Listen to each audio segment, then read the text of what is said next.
Hey everybody, it's Rajesh here. And Tane here. Welcome to our podcast, Baskets of Knowledge, Chats with a Difference. In our podcast, we invite guests from around the country and around the world to talk about how they got to where they're at the moment. It's about a journey, it's about an experience, it's about their life. Kia ora koutou. Welcome to another episode of Baskets of Knowledge. It is a pretty wet and grim day here in New Zealand at the moment, which is pretty sad for summer. Tane, how are you feeling today? Yeah, I'm feeling alright. Obviously, the weather's not great, and I was considering getting up and doing the park run this morning, but with the weather like this, I decided maybe it wasn't the best idea to go and run. But I'm hoping that up in Queenstown with the Queenstown Marathon on today, that the weather isn't insane up there. Yeah, I mean, you could have had a park swim. What are you talking about? It's great. Just take out your togs and off you go for a 5K park swim. Awesome. So, Tane, what have you put into your basket of knowledge since we last spoke? I think moving out of the whole being the end of the year and moving into a flat environment, I guess probably my biggest takeaway is just how much your environment shapes what you do and the routine that you have. And I think, when you're always in a certain environment, you get so accustomed to it and so used to it that you don't truly appreciate it until it's gone. And now that I'm in a completely different environment with a lot less people and a lot less opportunities to, just go and hang out with people or talk to people or share those experiences with people has really changed, how I go about my day to day and, how I just socialize and interact with people in general. So that's been quite a shift in terms of, going to somewhere where you are quite social all the time, go, to much more quiet scenes here in the flat. It's crazy, right? It goes from, let's just say 36 weeks of you just being there, seeing people all around you, and then the next day, everyone's gone. And you're like, oh, and it's a question of your identity because you lose your identity, right? You were a subordinate, you were doing a thing, and now you're like, oh, actually, what am I now? I'm just Tane, not just, but I'm Tane now without this other label. It's pretty tough. I guess that happens in all aspects of life. When you're a high schooler going to university, you change. When you go to university into the job force, you change. When you change workplaces, things start changing. And I'm sure our guests today will also talk about that as we bring them on.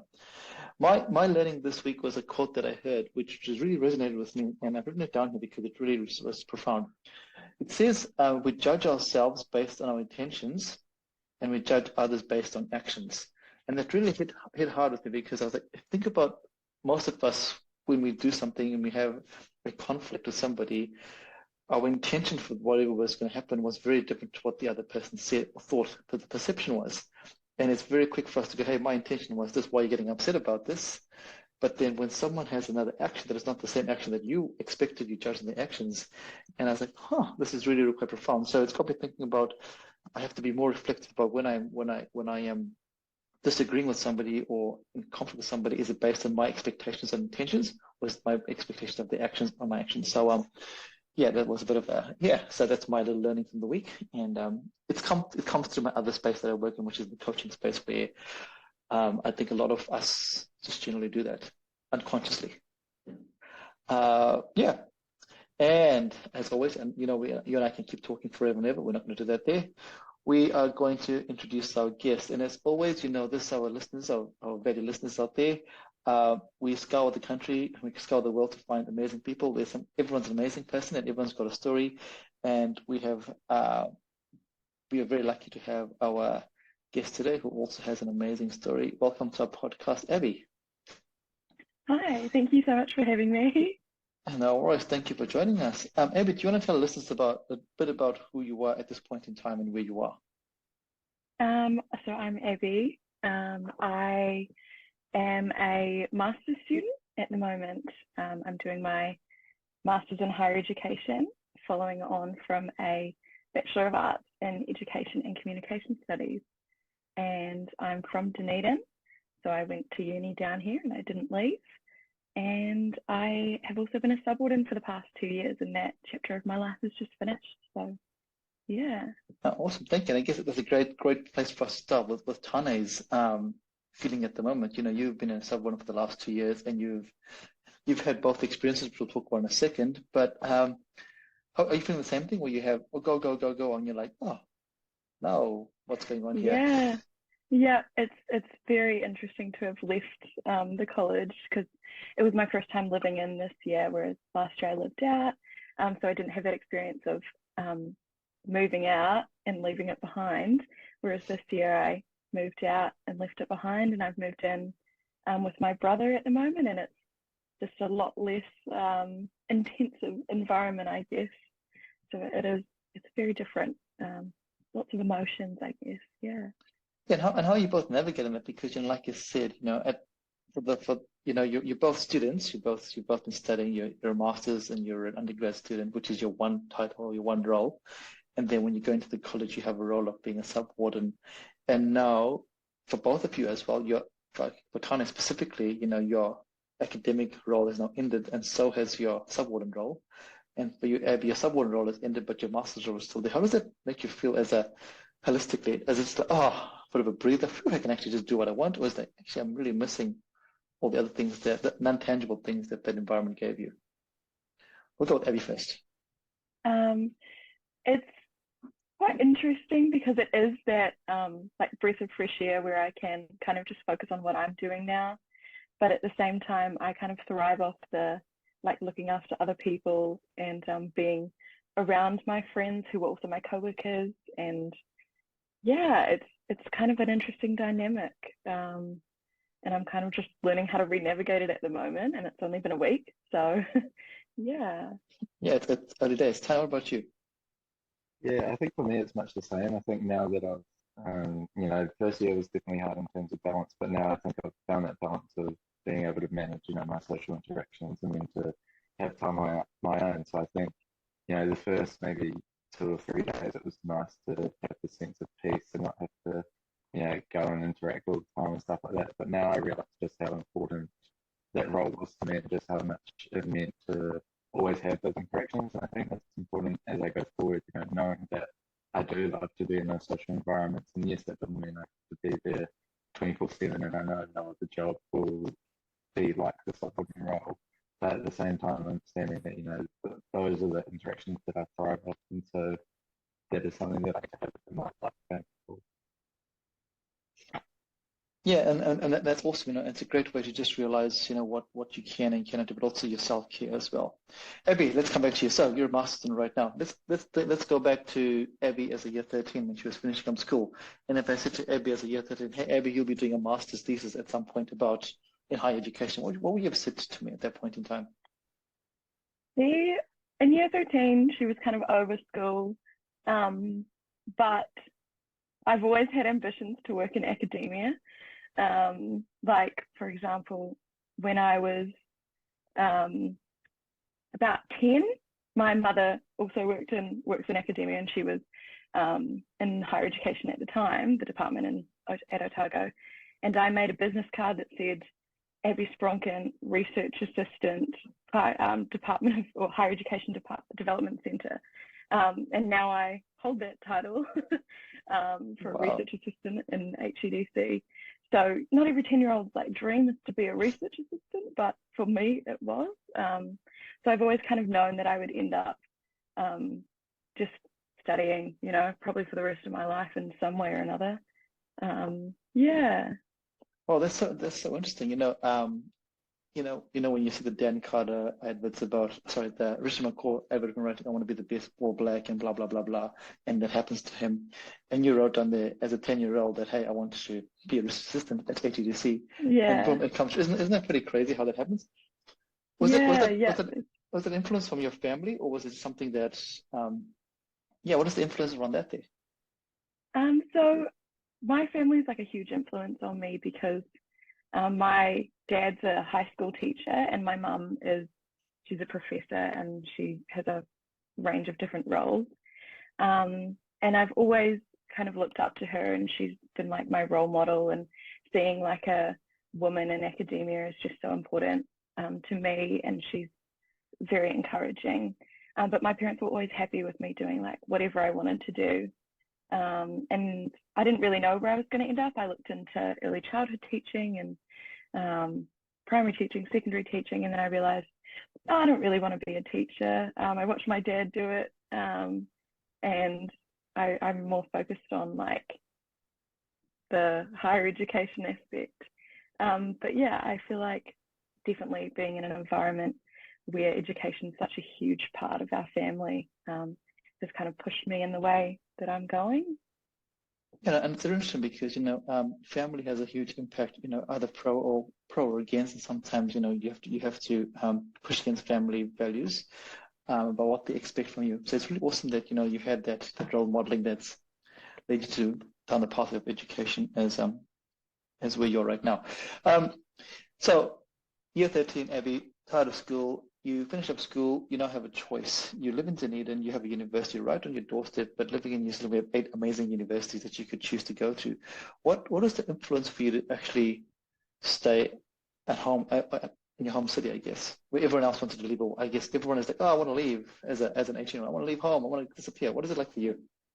Yeah, so it was quite interesting because I looked at going to Victoria, and I looked at going to drama school as well at the Oh, wow. time, and then I kind of decided that Otago had a lot to offer, and my mum was probably a big factor in that, in the pushing the Otago agenda on me. And also, we had quite a large friend group in year 13. There was probably about 25 or 30 of us, and out of that friend group, one person left Dunedin to Oh, go wow. to university. Yeah, so we all actually stayed in Dunedin. Yeah, so it wasn't a very hard decision in the end. No, and I guess that's going to fascinate you as you do your research into how young people do their things. In your case, your mom was an influence, but the fact that basically 24 of your friends stayed Mm-hmm. is going to be a huge influence into whether you go or not, right? It's pretty crazy how that happens. Yeah.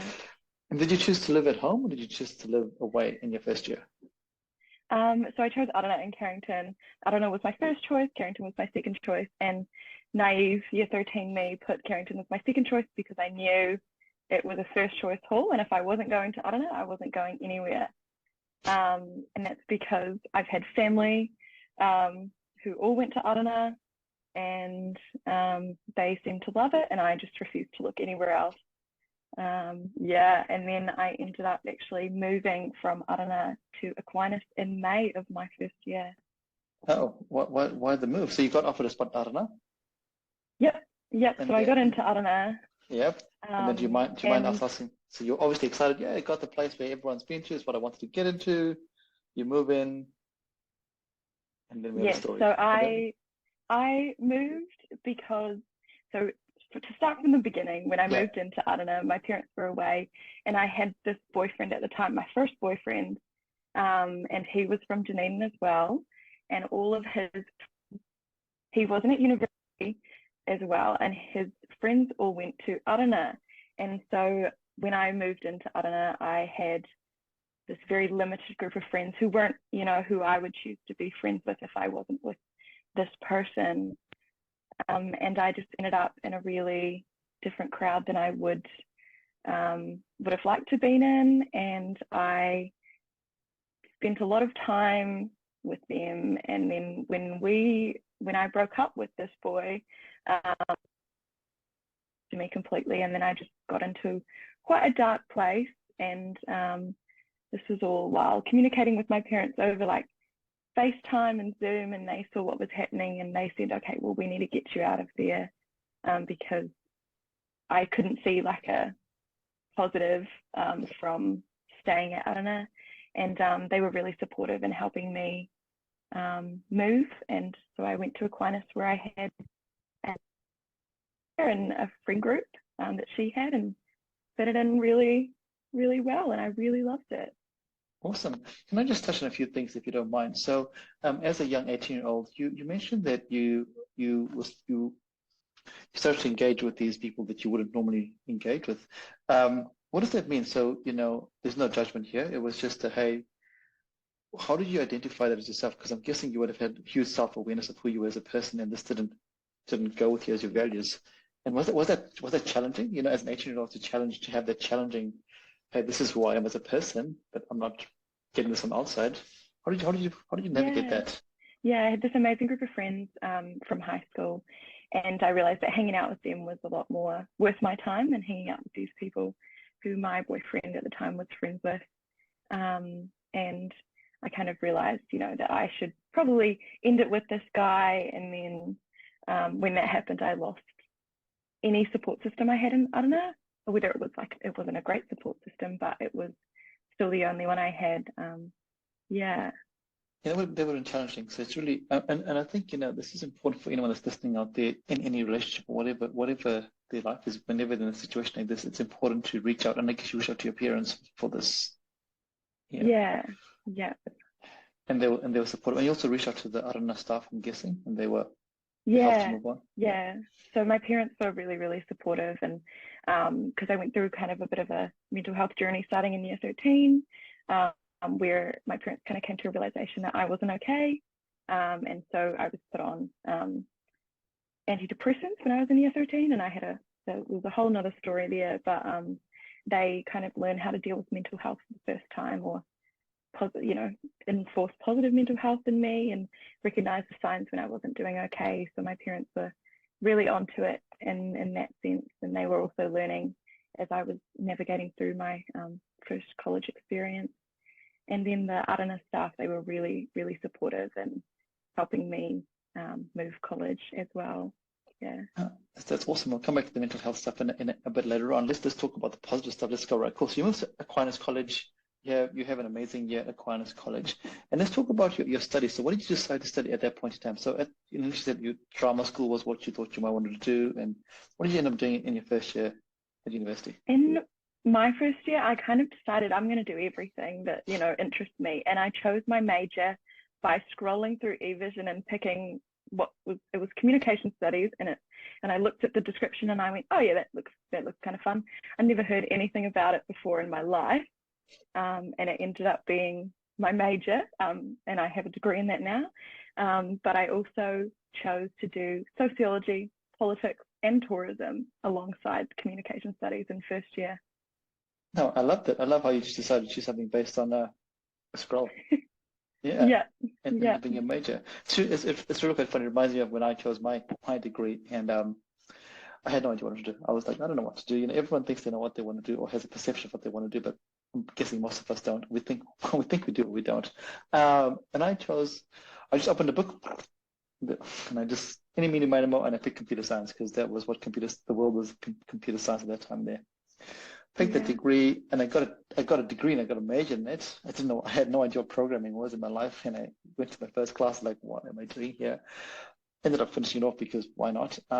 But my path has changed dramatically since then. But it's really funny how we both chose a pathway based on randomness, essentially. Yeah. A bit of randomness. So let's talk about your first year live in a hall, and then second year you start navigating flatting life. How was that for you? Or did you go into did you go to Karen and Freeman then, or was it a flatting first? No, so yeah, I went flatting first. So when I moved to Aquinas, I made this amazing group of friends, and on the first, we went out the first weekend. They invited me out to town, and then we got along really well, and they went, hey, do you want to flat with us? And it was May at this point, and I was like, I'm not going to have a flat for next year. I'm going to have to go live at home. I don't have any friends. And then this amazing group of girls were like, would you like to live with us? So I said yes. And then we ended up moving into a flat on George Street in second year. And it was great. There was some trials and tribulations, I would say, but we had a great time. And then we ended up staying in that flat with some a little bit of change in people for our third year as well. That's really cool. So you stay in the same place for 2 years, which is quite rare in Dunedin, isn't it? We normally shift flat and move groups, and that's pretty cool. And why did you decide to stay in the same place? Why was it just a nice place, or? We had an amazing landlord. It was a private landlord, and she just didn't put up the rent. It was a great location, and we had asked two of our flatmates at the time who were a couple to maybe find their own place. And then we got two other friends who came in our third year. And then we just had this great flat of, there were six girls in third year who lived in this flat. Oh, brilliant, brilliant. That's really quite cool to hear that.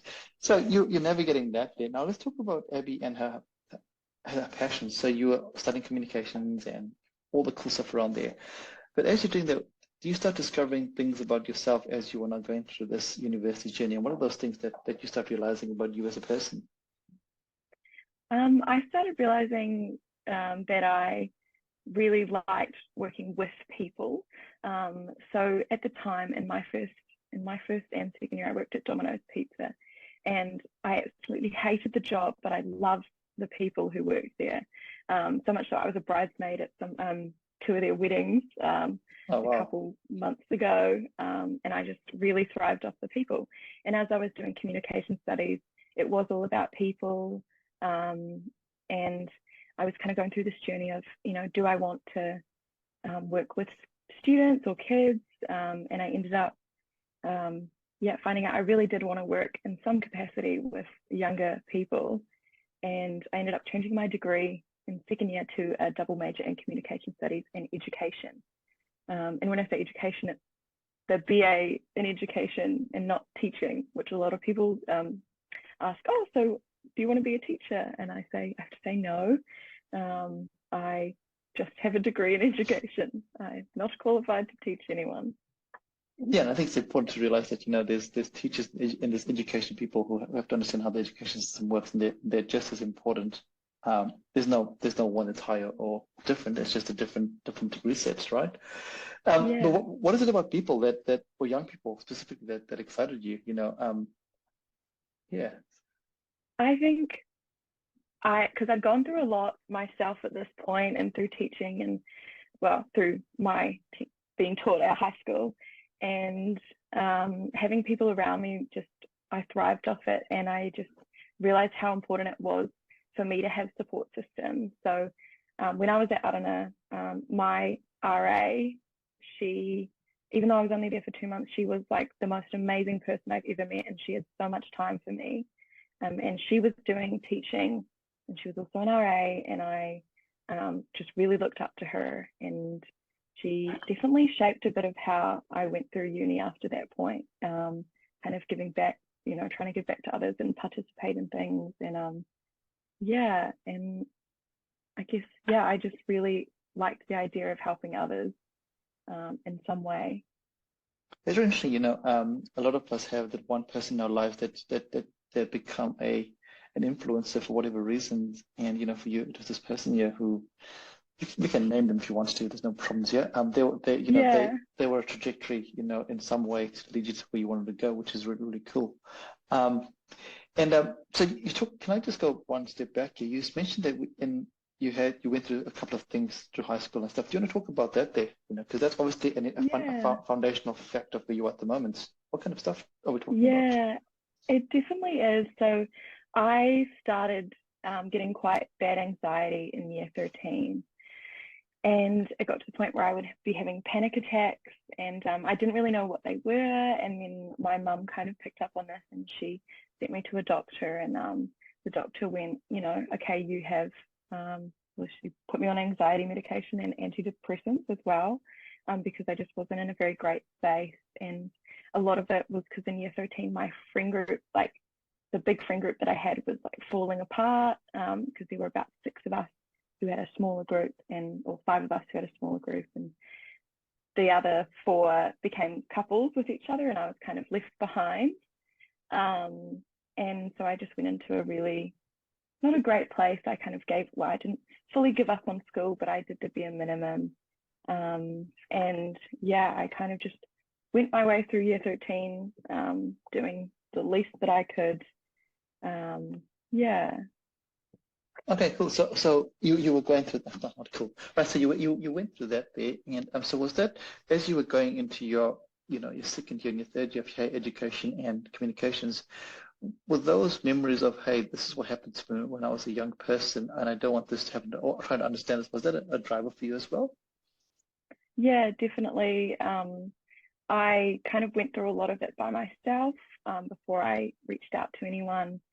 And I thought, if I can confide in, my RA in first year about all this stuff after knowing her for, not that long of a time, then maybe I can do that for someone else. And, you know, someone else in my position who's either year 13 or first year or whichever age can see me and confide that in me. I would love to be that for someone, just because I know how hard it is. Yeah. It is really hard, and it is a point of rapport and trust. You know, when you have rapport with the person that you want to talk to, and the trust that there's going to be no judgment. And as we say with our podcast, there's no judgment here because everyone is living their own journey.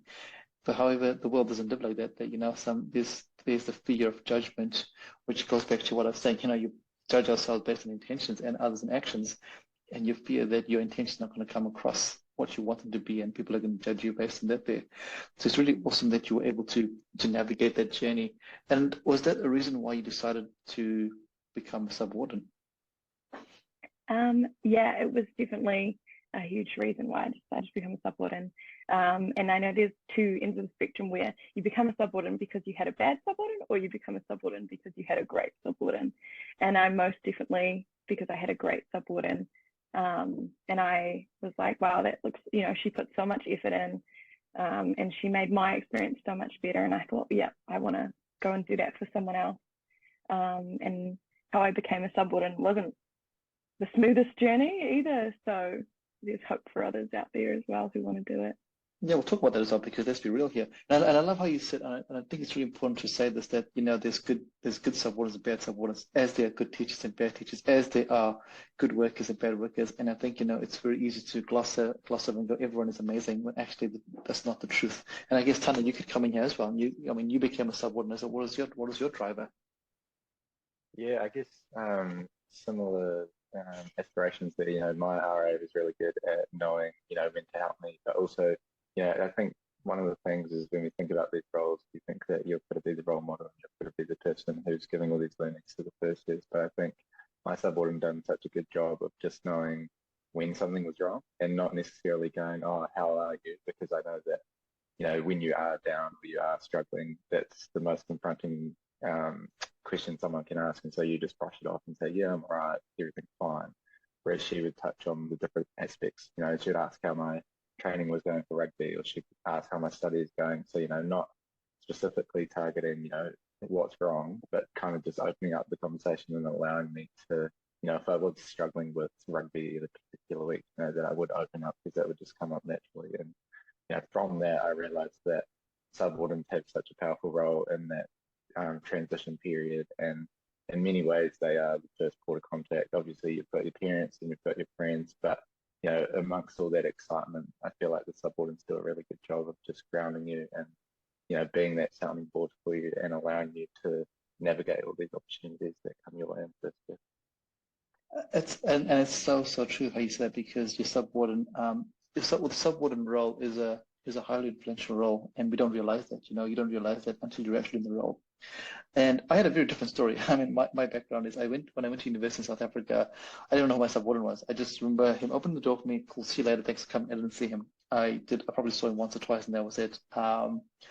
In South Africa, it's a little bit different because you live in your hall for 3 years. So you live there and it's going to be hall for 3 years, and, you know, hopefully you get to know your subwarden along the way, but that doesn't happen. It's a very, very different world altogether. It's a very individualistic. Oh, it's different. You know, they don't. You know, I think of New Zealand. Well, I think at the University of Otago, the colleges are like a good transition from school to university to. It's a nice transition. Whereas South Africa, it's not like that. It's like, cool, you're at university now, boom, so you sink or swim. This is it. This is the way you go. So I didn't think too much of being someone. I was like, okay, whatever. There was zero influence in my life there. Zero. I didn't even know what they did for until I came here to New Zealand. And it was really interesting because I came as an older student, and I still remember my subwarden terrified me. And remember, I was an older student. I was probably the same age as my subwarden, if not older. And I was so scared if I couldn't talk to her. I was like, ah.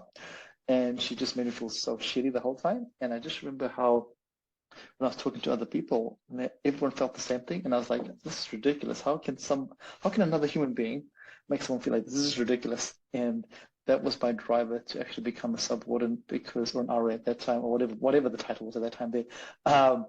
because I was like, wait a minute, if I'm feeling this, then others are feeling this, and there's no way that I want someone to go. So that was my driver. So, the two of you were amazing. You had amazing experiences with your subordinates. I don't have the best experience myself with my RS or subordinate. So that was my driver to say, actually, this is ridiculous. I can't have this. And it was also harder because I came as an international student. And at that time, I realized there was this crazy segregation between internationals and domestic students. It was so crazy. And I was like, how is this possible that we're segregating internationals from domestics and treating us treating the group so differently? Because it then created a crazy divide in the college. And I was like, this is ridiculous. So that was my mission, to try and not have that. I don't know whether I succeeded, but probably not international in colleges now, so very few, so it might have worked in the wrong way. So yeah, thank you both for sharing that, because I think that's an amazing insight into why you both did what you wanted to do. But I guess, we're going to go back to you, because you said, Abby, you said that it wasn't a very smooth transition to become a subordinate. Let's talk about that there, with the process. Yeah. So when I decided that I wanted to become a subwarden, it was like I put everything I had into it. I set my mind to it. That's what I was going to do. And I was also working as a motel cleaner at this point, and I was like, anything is better than my current job. And don't get me wrong, I really liked the motel cleaning job. It was very satisfying. But I wanted to do something that was more people focused. And so I applied to pretty much every hall. But I applied as a live-out subwarden because I'd already signed a flat, and I'd signed a flat with my partner at the time, who is now an ex-boyfriend. And so I was going to live with him, and I was going to live with some other friends of mine, and I wanted to live out and do the job. So I applied everywhere, and I got, rejection letters, and, sorry, we're not going to take you. And then I got an interview at Aquinas, and then they said, well, we don't have space for you, and if we do, we'll call you. And so months passed, and I saw in December, I was still looking for a job, and on student job search, it said live out subwarden position. And I went, that's for me. I didn't know where it was, because student job search doesn't tell you. So I emailed them, and it turned out to be at Carolyn Freeman College. And I applied on the Thursday night. Got called for an interview on the Friday, went in for the interview on the Monday, and I got offered the job on the Tuesday. So it worked out for me in the end. It was like that job, role was, put out there for me, I feel. And so that's how I got into it in December of all times, when everyone else had been hired. Yeah. Crazy.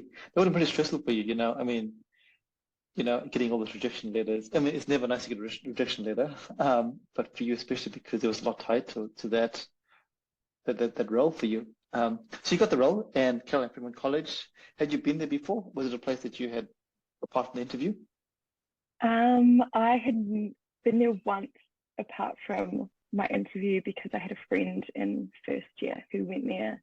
But I'd literally only been there once. I didn't know any of the people. I didn't know anyone who worked there, and I just loved the interview. I think I was interviewed by Amber Robertson and Duncan, who is, I'm not sure where he is now, but and I just really loved it. So I thought, yep, that's the place for me, and then they hired me. So yeah. Brilliant. And what is it like for you being a live-out RA? Because right at the start, we did speak about it being a little bit different. All your peers and your colleagues are living in. They basically see their students all day, every day. What is it like for you? Did you feel like you were on the outer for that because you didn't have that engagement, or was it how did it go for you? Yeah, I definitely, when I was a live-out RA, I didn't really think too much of it until, now, when I've lived in. And I just realized that I was missing out on so many rich connections with students just by being in the same environment as them. But to say that, I feel like I spent a lot of time at the college last year. Most of my time was at the college instead of my flat. And it's because my relationship was falling apart on me. So I spent a lot of time away from my flat, and I just invested my whole self into these students. And it was fantastic, and I really enjoyed it. And then this year, the same kind of thing, but I could invest a little bit less because I was also focusing on myself, and it was at no detriment to the students, I don't think, just because I was still present and around for them, but I was just taking time for myself and working on myself as well this year. Yeah. Awesome. We'll come to that in a second. So let's talk about Abby as a person. So Abby as a person is navigating her undergrad, navigating living out, but also navigating relationships as a young person. Not just so your friendships, your platonic relationships, and also your romantic relationships. What is that like for you? And also given that you had in your year 13 mental health was something that was a part of your life. How was that for you? So like how was navigating relationships? Yeah, and I was navigating all that around you because the world is a crazy place, and people only see us in one perspective of our lives, but actually we have all these crazy roles in our life, which only we know that we're navigating. What is that like for you trying to balance this? And you did say that your relationship was also not the best at that time there. How was that for you as a person? Yeah. At the time when I was in this relationship, we'd been in a relationship for 2.5 years at this point. So I was in fourth year last year. So a couple of years since my last relationship. Well, I think there was a year between them. And so I hadn't spent much time just looking at myself and focusing on myself. So a lot of my purpose was, to put a lot into this relationship.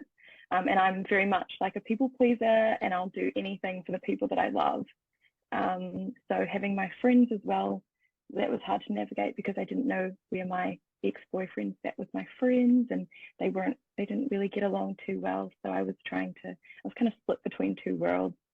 But at the college, I was investing a lot of time in because it was something that I just really enjoyed, and I felt that I didn't have to be anyone different there, and I didn't have to be pulled between two places. And so it was just, I think being at the college made me realize how much I loved doing that, and also how much I was avoiding this relationship that I was in, which led me to end that relationship in August last year, I believe. Yeah, and I think, and thank you for that, because it takes great awareness to go, actually, I'm actually avoiding this thing that's happened in my life by doing this other thing which I'm really interested in. And it's so often that we keep the both going because you don't want to upset the apple cart, or whatever analogy we want to use. And so it's really a brave decision for you to go, actually, one of these things has got to go because I've got to look after myself. So you do that there, and so fourth year.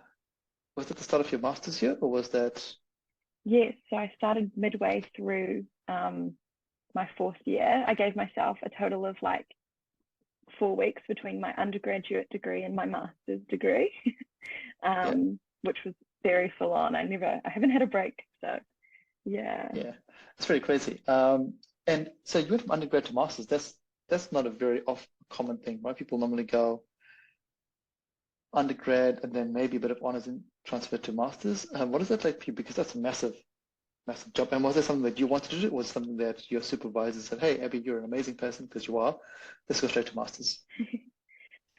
It was something that I kind of weighed up doing because I didn't really know where I wanted to do postgrad, but I knew I wanted to do something.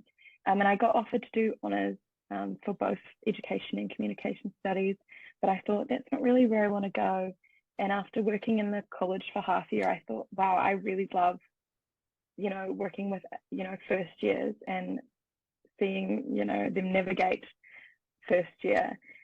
So I was looking into all these different master's programs, and I was talking to my mum, who works in higher education, and she said, hey, we have a higher education master's, or masters of higher education, and you should look into it. So I started looking into it, and I thought, wow, this is actually exactly where I want to go, because it was academia, and looking at the scholarship in universities, and also navigating research methods, and just it combined everything that I wanted to do with a lot of autonomy for me to look into where the area that I did, which was pastoral care in colleges. And it was a big step. I went from 300 level papers to 500 level papers. So all of my papers are 500 level papers. And it was crazy navigating that shift, as well as I think I was 22 at the time, and it was very daunting because I am by far the youngest in my program as well. Yeah.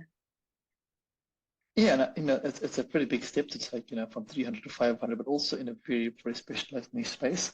But I guess, you come with the experience of actually living with the cohort that you want to work with, I guess. And so at this point in time, you're living out, you started your master's program, you're like, oh, drowning, but actually swimming like an amazing athlete. And then what made you decide to live in as an RA for this year? So I had broken up with my partner in August, and then I spent a lot of last year kind of by myself.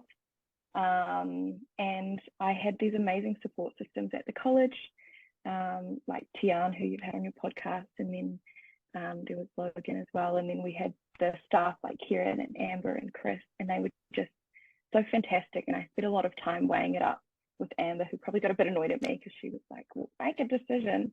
And I thought, well, it's either I'm going to live in a studio room, by myself, because all my friends at this point had signed flats, and I also decided that I was really over flatting, and just all the dynamics that come along with flatting. And so eventually I decided, look, I'll live in the college. I love that place so much. I'll move in. And so that's what I did. Yeah. Yeah, and was that when you made the decision, was it a big weight off your shoulders to go, actually, hey, from the total paradox from living in a studio room by yourself to living in a college with up to 200 people, big difference, right? Yes, yeah, the two options I had were very like polar opposite. Yep. And it was just finally deciding that I was going to live in the college as a fifth year. It was very daunting, and I was weighing up all the pros and cons. I made a list of pros and cons about why I should live there or why I shouldn't. And yeah, ultimately, once I fully decided, I was like so excited, and I started, planning what I was going to put in my new room, and how I was going to do all these things, and how I was going to make it the best I could for my students. Yeah, so I had this really positive mindset going into this year. Brilliant.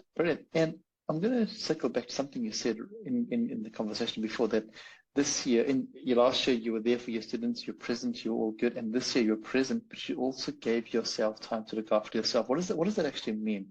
Because that's a very important thing to talk about.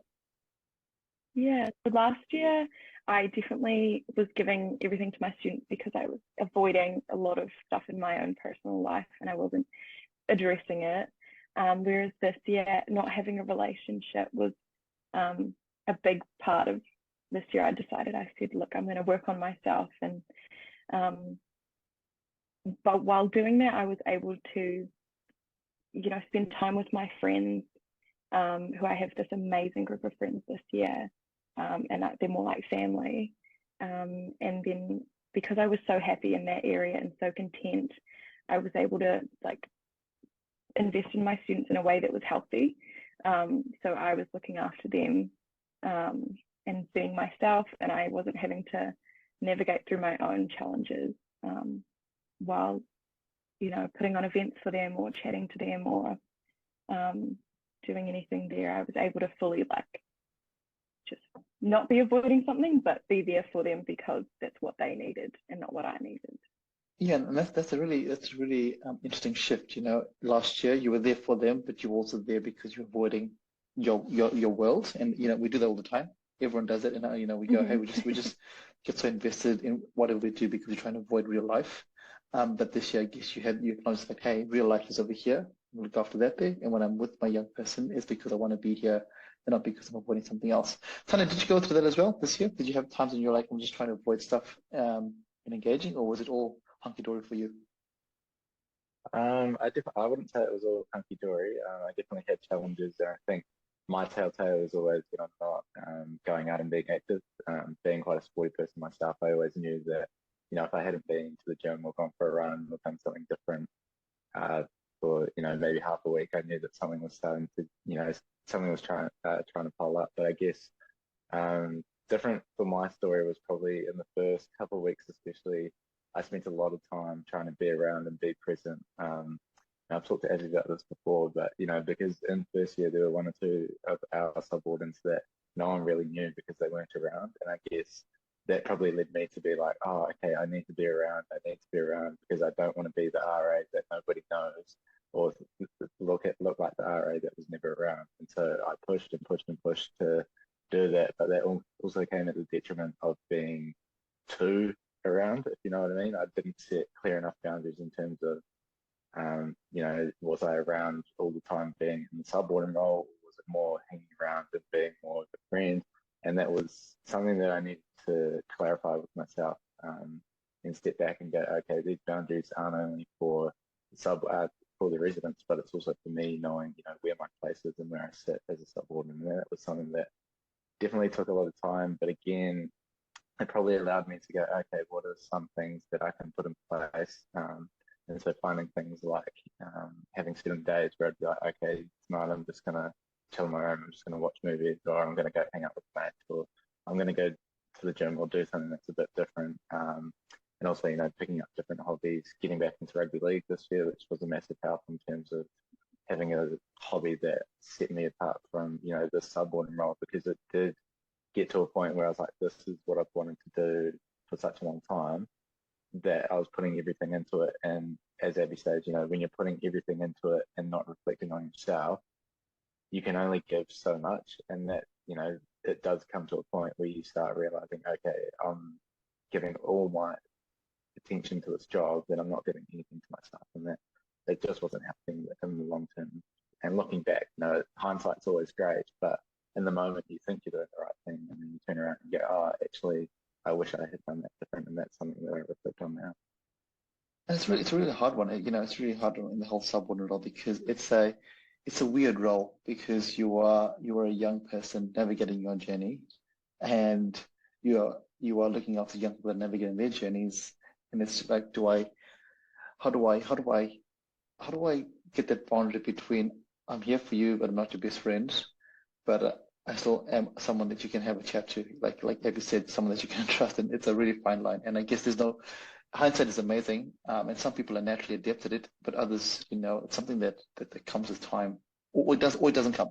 It either goes both ways. You're either not going to have it, or you're going to have it, and it's there's no right or wrong here. So Abby, you're living on site, you are navigating that, and tell us about your master's. So your master's project? What is that looking at, and what excites you about that? I had a lot of autonomy in choosing what I wanted to do, and it's usually built in teaching and learning or some space. And instead, I chose to go the route of pastoral care in residential colleges. So I now look at, my thesis is on the implementation of pastoral care in residential colleges and its subordinate experiences, or subordinate and student experiences. So I really just based that off being a subordinate and, having lived in a college and worked in a college as well. Yeah, awesome. So it must be so real for you, because your master project is not just a outside experience, it's a lived-in experience, which is pretty unique.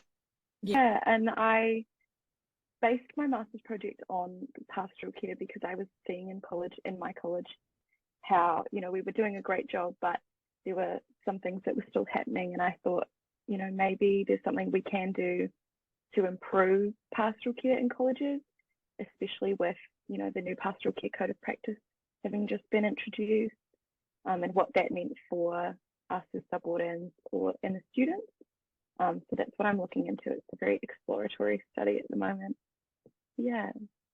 That's very exciting. And for our listeners out there who don't understand what we're talking about, is in New Zealand just a few months ago, or I can't actually remember when it was, but the government released a new act to make sure that we actually look after any young people that are living on site at any of our tertiary institutions, just to make sure we, when young people come and live with us, they basically become our wards of care, I guess, in that process. Then we've got to make sure we look after them in a holistic manner.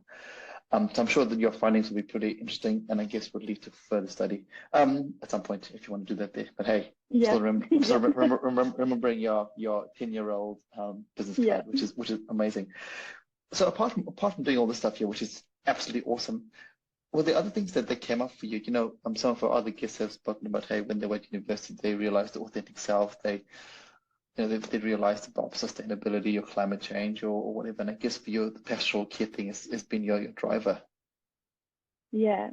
Yeah. And anything specific in pastoral care? Because pastoral care is massive. It could be mental health, it could be physical health, it could be sexual health, it could be eating, it could be anything. Is there Yeah. anything any one of those areas that's your this for you, this is important? For me, I think my mental health journey kind of started that, but Yeah. also the the focus on pastoral care, I think, is just more realizing that in colleges, pastoral care is the littlest things, like having a chat to students every day, or it could be the crisis moment where you need to take a student down to EPS, emergency psychiatric services. But I think I'm just really invested in that aspect of care and looking after others in any area. That's kind of what drives it for me. Yeah. I really love how you said it because pastoral care could, you can't define it, right? You know, that was a trick question for me. You can't really define it, as you said, you know, and as Tanya said this before, when are you actually working versus when are you actually just being a good human being? You know, talking to someone Yeah. in the corridor, going, hey, how's it going? How's your day today? How was rugby? How was class? You know, that is pastoral care right there. To, like you said, if someone has a broken leg or a EPS emergency or something has happened at home. You know, I still remember when one of the hardest roles for me when I was in subwarden was when I had to tell somebody that their dad had committed suicide. That was the hardest time for me to do that. And how do you do that? You know, it's so hard to do that there, but you have to do it Yeah. because it's only fair to tell the young person that. And that's just one of the things. But pastoral care is so massive, and I like how you have both of you, Tanya and you, Abby, have put this is a big part of your life. But sometimes it becomes so big that it takes you away from your own life sometimes. And I will say that's happened to me many, many times, and I will be the first to admit that. But again, it's about those boundaries and about it's actually care, right? You just want to care for these young people. No ill intent. It's just hey, care, pure 100% care for the young person in front of you. So that's pretty exciting. And what about outside of subwarden life? What about outside of pastoral care life? What excites Abby in that space there? I'm a huge like people person, as I said, and I have my friends, and they are just 100% my people, and I spend a lot of time going away with them or hanging out with them. So much so at the start of this year, we decided we'd start a social netball team because there's 7 of us in our friend group. So now each of us has a personality based on our position in netball. But yes, what's yours? Let's share yours. What's your personality? I'm a wing attack, so I'm there to help. Yeah. Surprise, right? Yeah, I'm feeding the ball into the goal. So yeah, so we did that as friends. But we also had a great time.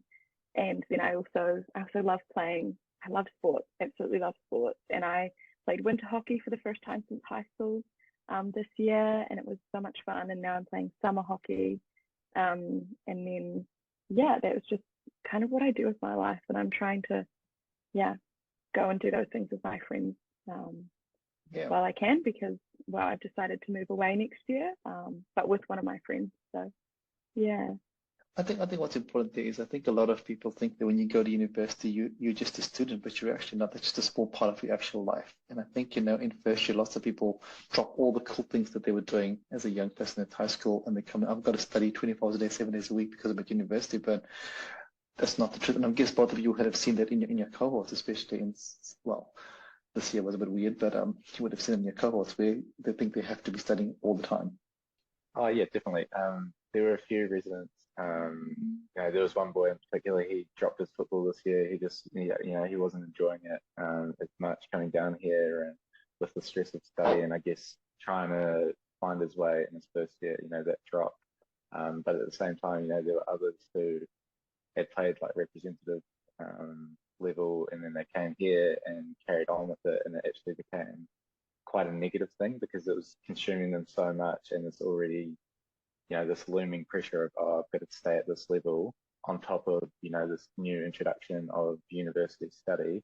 It was hard for them to, keep on top of both things, and eventually it came down to a sacrifice of what am I more passionate about. So I guess it is that finding who you are in this first, I think in that first month especially, if you have all those pressures already on top of coming to university and just finding your way in university life, then I feel like that pressure is going to be a lot harder. Whereas if you have that initial period of, okay, I've settled in, I've made some mates, now I can look to pick up the hobbies that I enjoy the most. And I think it also gives our first years so many opportunities to be like, okay, what is it that I did enjoy about, high school life? Because, some of them did do things just because their parents wanted them to do it. It wasn't actually a passion of theirs. It was just, oh, I had to do it. This is, I know no different. And so, for a lot of them, they'd step back and go, okay, I didn't actually like this.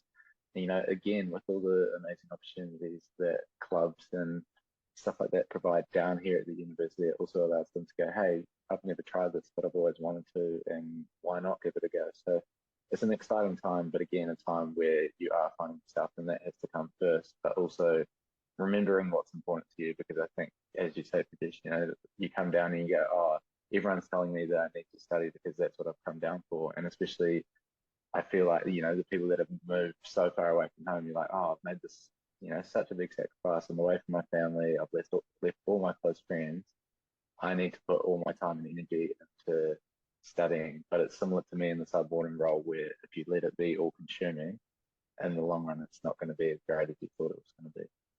Yeah, totally, and I think that's actually a great learning for anything in life. When you take something, you make it all consuming, you start resenting it, and you got to find that enjoyment. So like, Tana, you found the rugby league. Abby, you found your cool wing attack. You found the hockey, which just balances life for you a little bit and says, okay, cool, there's more to life than just me being a master's student or me being a undergrad student. There's actually more to my personality, my person. Abby, we've been speaking for almost an hour. Time flies when you're having fun, right? And we'd like to wrap up our conversation. And the question we're going to ask you is, our podcast is called Baskets of Knowledge. And Abby, you've shared some pretty awesome insights here, and I'm sure there's tons we can go more and more into. And the question I'm going to ask you is, for our listeners out there, through Abby's lived experience at the moment, what piece of knowledge would you like to share that we could all put into our baskets of knowledge? I've had this written on my whiteboard all year, and it's take time for yourself, and it's quite cliche, but I really have lived by that this year. And it doesn't just mean taking time by yourself, for yourself. It means really focusing on what makes you happy and what makes you tick, and really just setting aside time to go and do those things. And for me, that's sports and going on trips and hanging out with my friends. And it just makes me so much happier as a person, that I am, taking that time for myself. And it's not necessarily detracting from like my studies or my work, but it's making it better. Yeah. That's a fantastic piece of knowledge. I think taking time for yourself. Not many of us do that, do we? If we think about whether we're a student or whether we're working, we're always just chasing or ticking boxes, but taking time for yourself. But I like what you said about, it's not just about taking time for yourself. It's about taking time for yourself to do things that make you happy.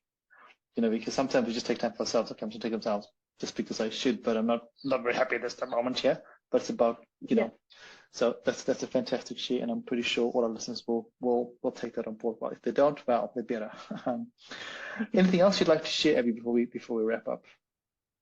Not really. I'd just like to say, my university life hasn't been, the most easy, but I've made it. And I always say I have a degree, and I managed to get a degree after everything that I've been through. It is hope for everyone. And and if your college in first year you don't like it, or it doesn't work out for you, there's always other options as well.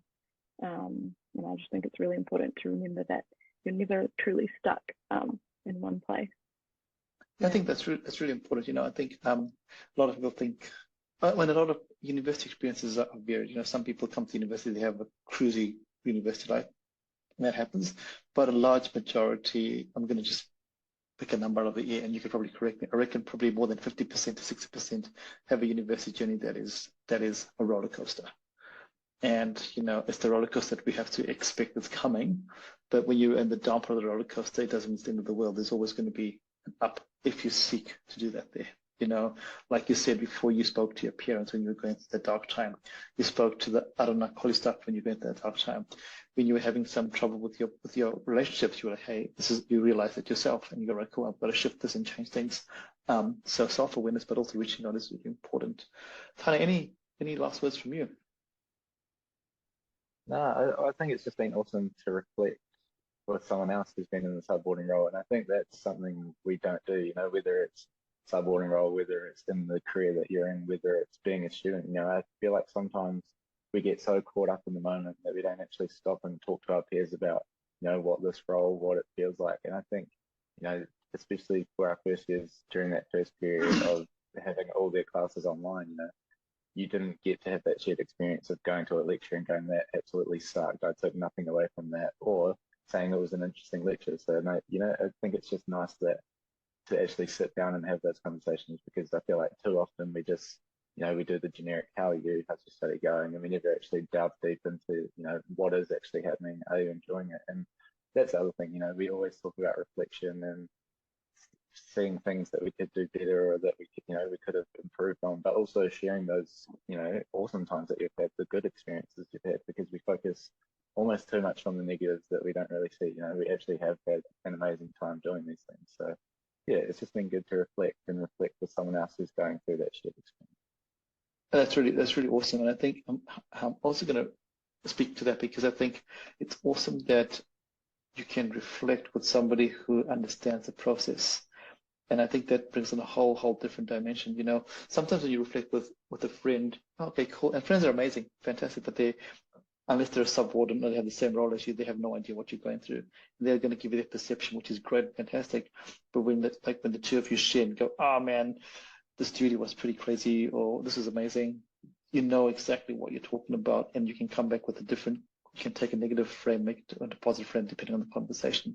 So yeah, it's important to have those conversations with people that are in the same boat as you, without fear or favor. But hey, everyone lives in the world of fear, right? Oh, what if they judge me? Oh, but oh well. Anyway, thank you so much, Abby, for being on the podcast today. I have always been a fan of the work that you do. I see what you do with young people. I see the smiles whenever I visit CFC. I see the impact that you have. So it's really awesome to have you on here. And I guess I've also been lucky enough to have worked with your mum when I was doing my postgrad. So it's pretty awesome to see what you're doing. And one day I think Tanya and I are going to ask for a signed autograph of your business card to see what's going to be next for you. So thank you so much. Thank you so much for your time. And Tanya, as always, good to see you. For our listeners out there, thank you for listening in. Hopefully you enjoyed this podcast, and hopefully you all found something here that resonates with you. If you haven't, like I said, listen to the podcast again. I'm pretty sure you'll find something. Till next time, thank you very much, and ka kite, take care. Bye, everybody.